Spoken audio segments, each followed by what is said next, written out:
Hi guys, welcome back to another video. My name is Yanika. I hope you're having an awesome and blessed day today.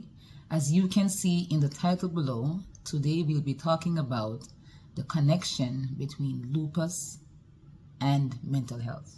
Lupus is not just a physical illness, it can also have a significant impact on your mental health and well-being. Living with lupus is challenging and it's unpredictable because you don't know what each day will bring. From the pain, the chronic fatigue, to other symptoms that can really impact your daily life, and it can take a toll on your emotional well-being. Now, let's talk about the different ways that lupus affects your mental health. Anxiety and depression. I believe that these are common mental health issues that people living with lupus face. I know that is true for me. There are a few reasons why these happen. And it's the constant worrying of the flares, how to manage this disease, the toll it takes on your relationships and your jobs, if you work. Honestly, these can all lead to feeling of sadness, hopelessness, and anxiety, sometimes depression. For me, when I was first diagnosed with lupus, I went into depression. It was so hard for me because of the unknown. I didn't know what it was. I thought my life was over, and after researching made it even worse. It was a change that I didn't want, and it took a while for me to accept my new reality. All of that and the constant worrying, and also just worrying about what people are gonna think, even if they're not thinking it, but it's in your mind. And for me, I was more worried about what they would say about all the spots that were on my skin, and it was just hard, and I went into a severe depression, and it lasted for way too long. So I do understand the reason why us living with lupus experience all those things. The next one is body image and self-esteem. This really affected me earlier on in my journey. Now it doesn't really affect me. I'm used to it. But it affected me really bad. As I mentioned before, it really affected my self-esteem and, to be honest, my confidence as well. Some people experience weight loss or weight gain and hair loss. I haven't experienced hair loss. I do, but nothing significant. I know some people will lose their hair in big clumps. For me, I haven't experienced that. But all of those, it affects you, man. It really affects you. Changes can really affect your self-esteem, and that's a fact. But it's very important that we always remember that our worth is not defined by our physical appearance. And sometimes, or most times, we forget that. And remember that seeking support can help us navigate these challenges that we face or will face. So seek support, don't suffer in silence, because a lot of us tend to do that. The next one is emotional roller coaster. Living with this disease can really cause ups and downs emotionally. And that's not an exaggeration, it's the truth. And that's because of the nature of this disease. The chronic fatigue, as I mentioned before, and the various symptoms that comes with this disease, that's bound to happen. It also makes it a little bit hard to cope as well. Sometimes, for me, I cope with it amazingly, and there are days when I don't even want to think about coping with this disease. I've been pretty good and strong, but even the strongest person sometimes feel weak. I don't know if that makes sense. It's definitely a challenge, but it's also important that you acknowledge and address these emotions. Because if you don't, nothing will change. You can also surround yourself with loved ones or reach out to a support group or a mental health professional. I know some of us feels weird and weak seeking help, especially when it's from a mental health specialist. But I used to see it like that, to be honest, but now I don't. Because if they can help us, why not reach out and seek help? Why not ask for it? There's this stigma that we need to get rid of, because you're not hurting anyone but yourself. And don't you want to feel better? Like, do you want to?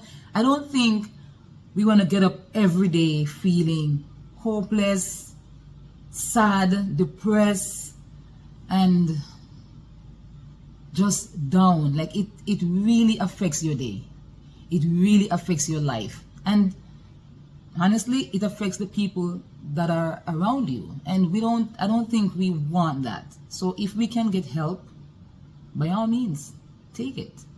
Cognitive dysfunction. Lupus can lead to cognitive dysfunction, also known as brain fog. This can lead to difficulty concentrating, memory problems, and difficulty processing information. Lack of sleep can also contribute to brain fog. And I've been struggling with brain fog since spring of this year. It's not as bad as before, but it was scary.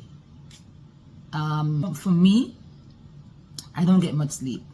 The most I will sleep per night is 3 hours. And a colleague of mine, she recommended these pills, I'm going to post it here, that was prescribed to her by her naturopathic doctor. And she said she could not sleep. And she prayed and asked God to send her something. And then her doctor prescribed that for her. I didn't buy it as yet because I wanted to show it to my doctor. And I had my appointment a few weeks ago. And she said it's good, I could buy it. I'm going to order it soon and see if that will help, because God knows I need sleep. And I work 5 a.m. every morning. To not get enough sleep, then I wake up every morning. Well, my alarm goes off at 3:50 every morning. But most times I'm awake from 1 o'clock because I go to bed at 10. And then working so early, it affects you. Sometimes I am mentally dead. I don't know if that's too strong of a word. But that's how I feel sometimes. I feel like I have no mental capacity to do anything. But I just push myself, which sometimes makes it worse. It's also good to communicate these issues with your doctors. You can provide strategies to help you manage these symptoms. Now that we understand the impact of lupus and mental health, let's get into some strategies that can support our mental health while living with lupus.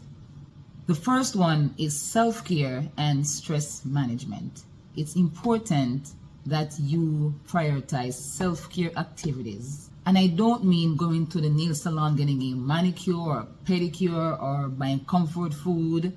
That's also good, but I mean activities that promotes relaxation and stress reduction. This can be yoga, meditation, hobbies that you enjoy, or just being out in nature. I like to be away from home sometimes because I feel like my home is my prison. And it sounds negative, but I don't mean it like that. When I'm home, my mind is just racing, like it's flooded with all these unnecessary things. So when I'm away from home, I don't really get time to think. I'm just free. I'm just enjoying being in the moment, nature, and all those good stuff. The next one is educating yourself and others. And I think this is very important. You know, they always say knowledge is power, and it is true. Because when you educate yourself, you can educate others. And this is very important too. So also educate them about the impact that lupus has on your mental health. And when you raise awareness, it can help reduce the stigma and help people to understand a bit more. Isn't that wonderful? I think that's important. And I think when others understand, I mean, they don't have to understand everything about the disease. I mean, they're not living with it, but just to understand enough to where they can support you is good. For instance, because most of our symptoms are invisible, we don't look sick to others. If you are invited somewhere and you say, you know, you can't go to it because you're feeling A, B, or C, with them not knowing, they may feel like you're just flaking, you're boring. Because I've been told that, oh, you're so boring, Yanika, you don't like to have fun. I would love to have fun. But sometimes my body just can't get up to it. So education is very important when it comes on to this disease and other diseases as well. But because I'm living with lupus, I'm just focusing on this one. And my next one is seeking professional help. I feel like I talk about this so much every day. It's really important to seek help. It's really important. And especially for those who are newly diagnosed, you need that help. You can understand more about the disease so you can know how to manage your symptoms and, you know, navigate through different challenges. You need that help. Because when you seek help, they can provide guidance and to help you cope, and also to provide strategies that are specific to your individual needs. Because we are all bio-individual. This disease doesn't affect everyone the same way. And not everyone have all the symptoms that I may have. Seeking help is important for you. I'll leave you with this. Remember to take care of your mental health. And remember, lupus is not just a physical illness. It really affects you mentally, emotionally. So take care of your mental health. It's very important. And remember that you are not on this journey alone. It may seem like that, but you're not. Thank you for watching. And if you found this video helpful, give it a like, comment, share, and consider subscribing to this channel. Until next time, be blessed and stay blessed. And I will see you in my next video. Bye-bye.